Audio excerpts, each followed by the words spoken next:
Hey gang, it's JC, and this is the Daily Dose for Thursday, February 17th, 2011, wow, we're off to a flying stop.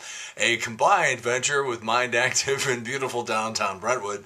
Our archives at the top of the page, some great old footage of some old TV commercials, weather forecasters who aren't in the market anymore, some cases aren't even alive, some old interview pieces that I did with famous movie stars, everybody from Michael Douglas to Leslie Nielsen, just great old stuff up there you can punch around. And of course we have eye candy along the bottom. That's been getting a lot of attention lately because of some of the photographs of the Cardinals and Stan Musial and stuff like that. Yesterday I had that picture up. It's just amazing. I've never even seen that picture before. I got it autographed by Stan the Man. So, what a difference 24 hours makes, huh?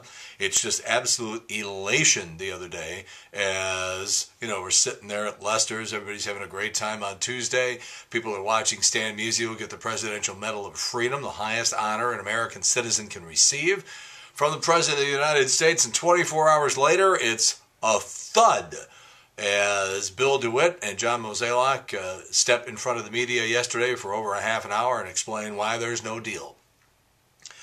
This is a mess, folks, and I don't need to be the one to tell you that. It's getting national media attention. You have to really wonder if Albert ever starts talking. And he showed up at camp this morning with a big smile on his face. I thought it was interesting. Adam Wainwright, they asked him about it. He goes, no, it's not a distraction, but I will tell you one thing.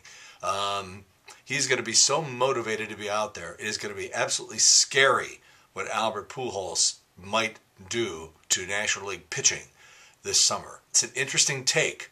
We'll see if it happens, because everybody always likes to say that things like this aren't distractions, and yet they almost always are. But if Albert's out there to prove something, Tony was the guy the other day who talked about Albert's mind being like a steel trap. And if Albert goes out there with the intent to sort of show Cardinal management and show the rest of baseball a thing or two, Adam Wainwright, that might be the most interesting comment of anybody's, because you look to the commentary from Albert and from Mozeliak and from DeWitt. Maybe it's one of Albert's teammates that may have had the most interesting take on this whole thing. So we shall see. But we'll be at spring training in 2 weeks, broadcasting live from down there in Jupiter, Florida. So we're going to do 4 shows, Wednesday, Thursday, Friday, and Monday, first week of March, and then spilling over into the second week. And as always, I've been doing these shows for 2 decades now, and we try to make them really good. And, the whole idea is to try to capture the essence of what it's like to be at spring training for those of you who can't be there, and that means most of you. So that's our job. A lot of radio stations go down there, and it just gets into this, yeah, with the players and everything. And I've always believed that my job is to sort of bring spring training home to St. Louis. So we will continue to do that. All right. Oh my gosh. The people at Fox News right now are drawing up their artificial outrage because Justin Bieber, and I don't usually do Justin Bieber stories, but this one's good. Justin Bieber said the United States is, and this is a quote, evil for not offering universal health care. The boy is from Canada, where they have universal health care, and like I said, I'm just imagining Bill O'Reilly. This is going to be funny. This might actually, I don't have Fox News on. I don't need the aggravation and the irritation, and I got enough of that crap the last place I worked, because they lived and breathed Fox News. I swear to God, those guys went to bed and just left it on television all night long just because they didn't want to miss anything. So we had enough of that stuff. But right now, I'm actually thinking I might tune into Fox News just to see the manufactured outrage against Justin Bieber. That's hilarious.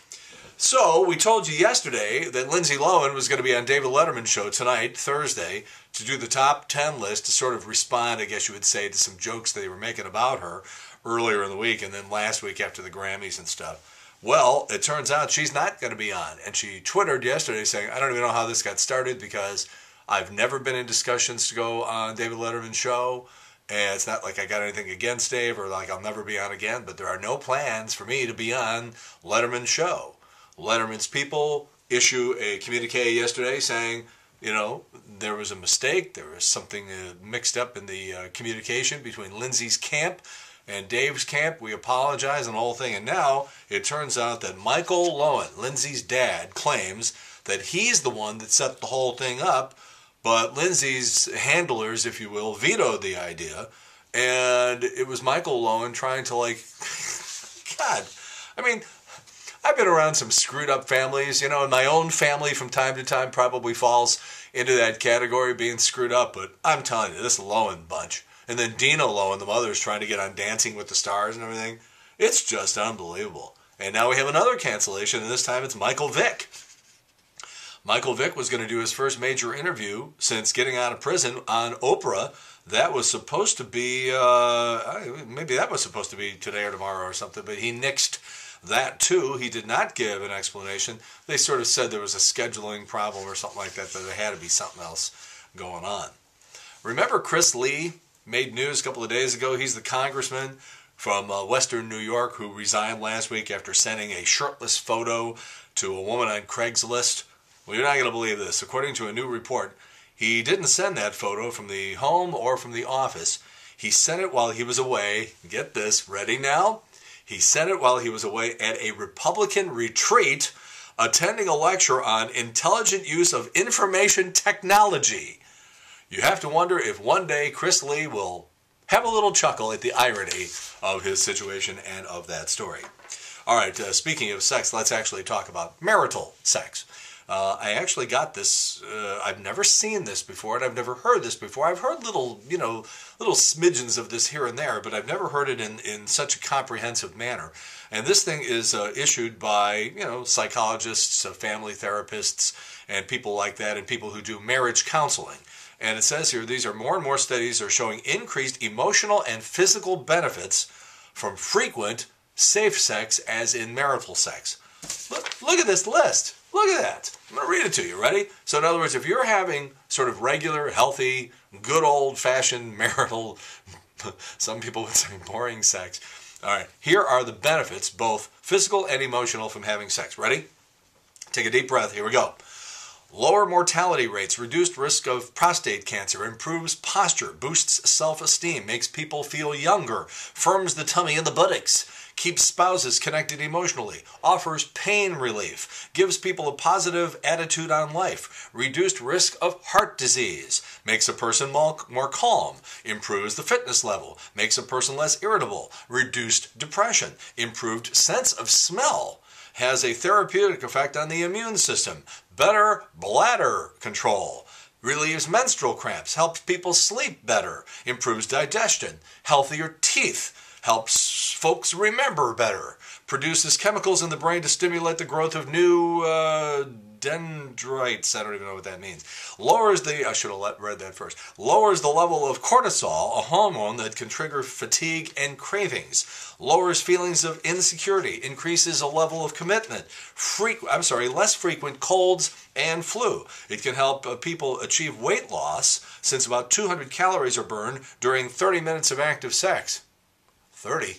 And finally, studies are showing that it is a myth that abstinence can sharpen a person's competitive edge. Take that and put it in your pipe and smoke it. And maybe just a little bit of Americana coming to an end here. The station wagon looks like it's dead. And I'm going to tell you, I grew up on the south side of Chicago in a Catholic neighborhood, and there were a lot of kids and a lot of station wagons. And my uncle, who played ball in the major leagues, had a station wagon, and I remember the feeling of sitting in that goofy seat that faced the back of the car. So you were actually looking at the oncoming cars. And I always thought they were sort of dangerous because if somebody rear-ended you, well, there wasn't a whole lot between the front end of that car and what was left of the back end of the car you're sitting in. And I always thought the darn things were dangerous. Volvo was the last company really producing station wagons in the United States, and now they've announced they're getting out of that game. No one wants them anymore. Last year, their V50 wagon sold only 480 units. That's it. That's 480 station wagons in the whole country for a year. So with Volvo's announcement, it looks like minivans, crossovers, and SUVs have finally killed off the station wagon. I don't know. I hate to see any little piece of Americana go away, but if it's going to go away, if anything's going to go away, I'm for the station wagon.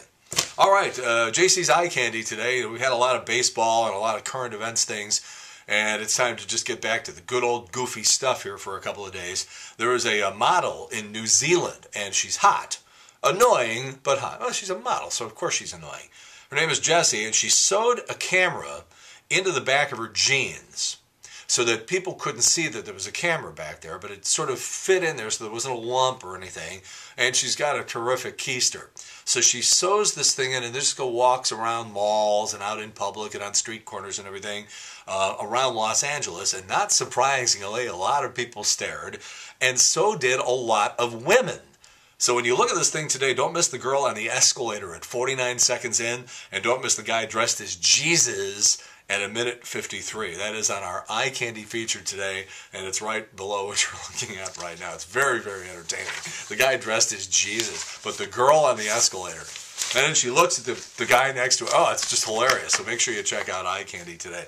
It's just fabulous. All right, that's it. JC's Daily Dose for Thursday, February 17th. A combined venture with Mind Active in beautiful downtown Brentwood. If you want anything done to your website, you want to do web development and web strategy is really what they do at Mind Active, give them a call because they can really help you out. Again, I'm with Trish Gazelle every day on the Big 550 KTRS from 10 in the morning until 1. We have Lori Mack on Mondays. We have Eric Mink on Tuesdays. We've got the ladies on Wednesday. Professional comedian Joe Marlotti on Thursday, and Smash joins us every Friday on the Big 550 KTRS. We'll talk to you then. In the meantime, we've beaten this one to death. Have a good one. See you later. Bye.